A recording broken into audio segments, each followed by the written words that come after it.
Rabbil Alameen. The title of the talk this evening is Project Imam Hossein in America. Project Imam Hossein in America.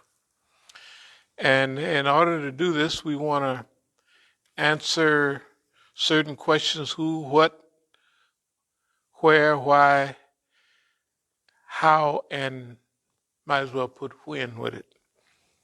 So who are we? We are Masjid al-Islam and or As-Sabiqun al-Awwalun. As-Sabiqun is the first rank, those who answered the call in the early days of Islam. They're spoken of mostly as Mufassirs talk about the As-Sabiqun. They usually mention them as before Badr, because Badr took place about 18 months after the Hijrah, and it was the first physical battle in Islam, technically the first. And this is where 313 about Muslims defeated over 1,000, let's call them non-believers, Quraysh. Medina people defeated Quraysh. After this, the Muslims were looked at a little different in that region, because in many places battle is one of the big trials for a community. So when we think about us, when we think about who we are, we think of ourselves as Project Imam Hossein in America. We think about that for a specific reason. And so when we want to answer the question, who are we? We are living a life and we are dealing with a movement, and we would be doing the same thing basically that Imam Hossein did in Arabia. There's a difference. There's a difference, and the difference is this, is that we are dealing here in America with no remnants of the true Islamic movement or surviving Islamic movement, from black nationalism, black power, before that, the freedom rights, civil rights movement, and the Black Liberation, BLA, Black Liberation Army. Then it transferred to us, mainly the African American Muslims. But I don't want to go into the whole history. I want to tell you who we are, and who we are as just who you know. We're addressing this to mostly the people that might go to Saba Center. We're going to distribute these at the Saba Center in a few weeks, probably the end of November sometime. And we happen to be here at what you might call Magbag America Day. This is November the 4th, as you all know. And we're talking about a special incident in American history and Islamic history and Iranian history that lasted for 444 days, but it's continued up to the day. It's not getting smaller, it's getting bigger. The challenges are not decreasing as time go by, they're increasing. So who are we? We are As-Sabiqun al-Awwalun. And who are you? You are the people that initiated the Islamic revolution in Iran. And during those early years, as time passed up to now, over 40 years ago, there's been a constant state of war. The physical war that Iran had to deal with in 1980 to 1988. The isolation and the segregation and the cutoff of material by 1988 was so severe that technically, example, they have detectors like we have smoke detectors in here. They have on the battlefield poison gas detectors, just simple little devices, and you can get them almost anywhere. Poison gas had been used against Iranians for quite some time, and they wasn't able to get even the detectors from Yugoslavia and other places like that. It was so, that's how the cutoff was so serious. And everybody on the other team, which was Saddam Hussein, had everything. I'm going to try to speed up.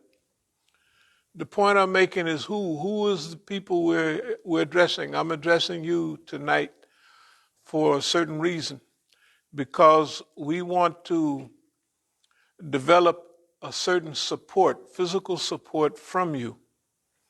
And we're going to come to the Saba Center very soon. And I'm going to just try to be brief. That's going to be difficult, but I think we can squeeze it. I had made another DVD before. I'm not going to distribute that because of a certain change. Let me get into it. Who we are, who you are. We're the universal resistance movement in the world today. That means we are. In the beginning, it started right away, segregation, isolation, cut off of all weapons, material, and everything that's needed to fight a war. Just like you were isolated in the earlier years, in recent years, you have become less isolated.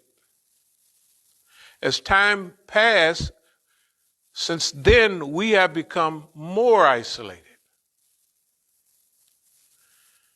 You were cut off in those days, but you had a nation to deal with, right? So you have improved on all levels. Weaponry, people tell you you can't have any defensive weapons, and you say, you must be crazy, you're insane. When we needed defensive technology, you didn't help us. Nobody helped us. So now you done moved up, and way up, and you're moving up very quickly.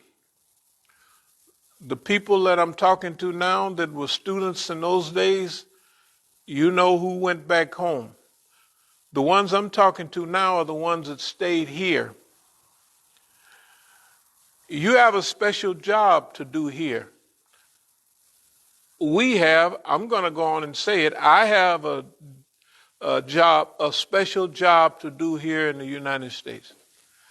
This is why we call it from years ago Project Imam Hossein in America. That means that the similar circumstances that existed with Imam Hossein exist here, except Imam Hussein's family and associates was with him. In America, the government have been very successful, to our knowledge and to our understanding.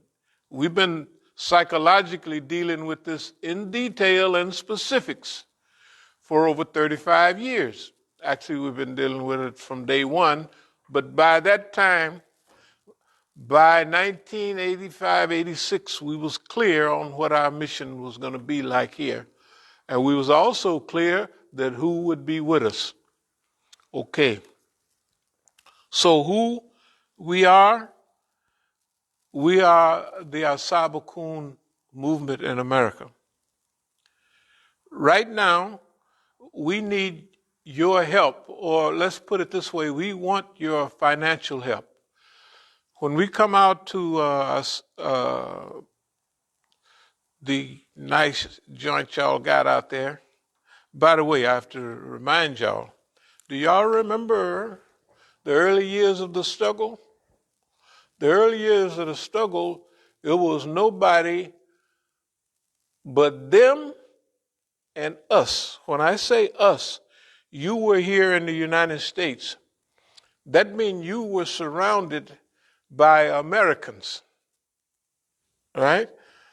And you were carrying pictures of Imam Khomeini in America. You didn't understand what that meant. I used to tell y'all what you're doing, but you were just young and energetic and just Magbag America. Yeah,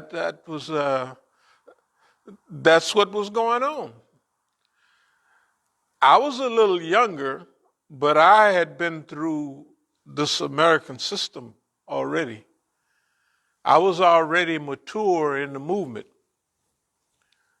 And I knew what everything meant, and I knew the cost. I knew the value of things, and I knew the costs. And I knew if you do this, this is what it costs. And if you do that, that's the result. I already knew that. When this started, by 1980, I already knew the cost, the general cost of things in America. And I knew the general rule because I spent all those years studying exactly what's happening or what had happened.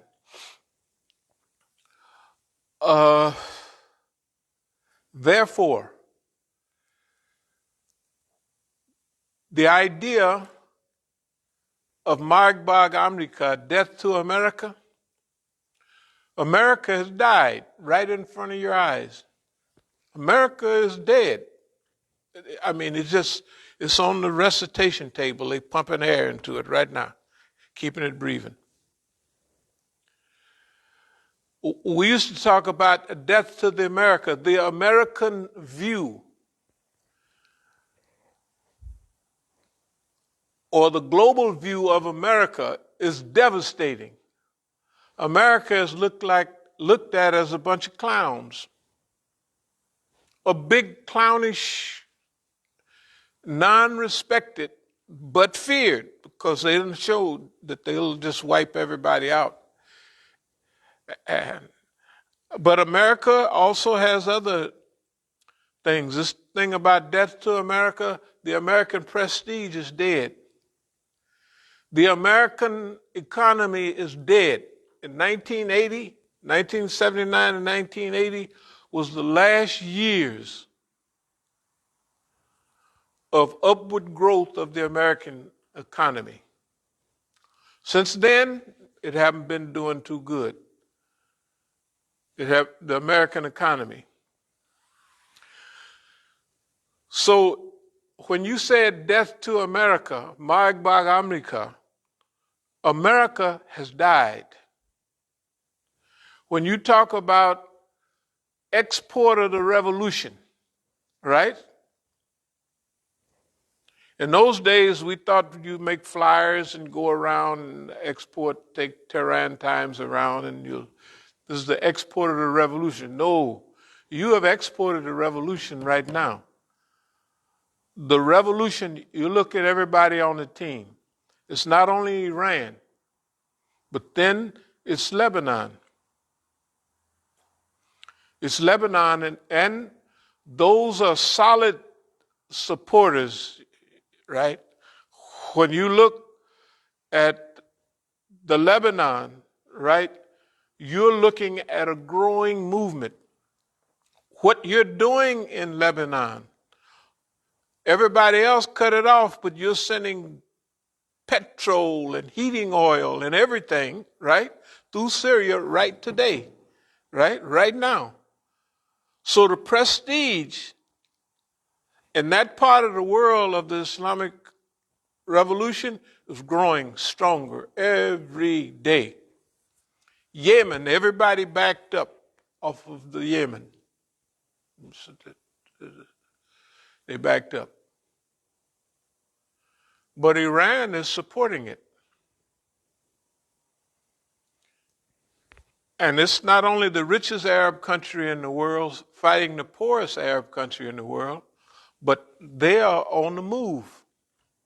Everybody that we're on the team of is making forward progress. That is in Syria, right?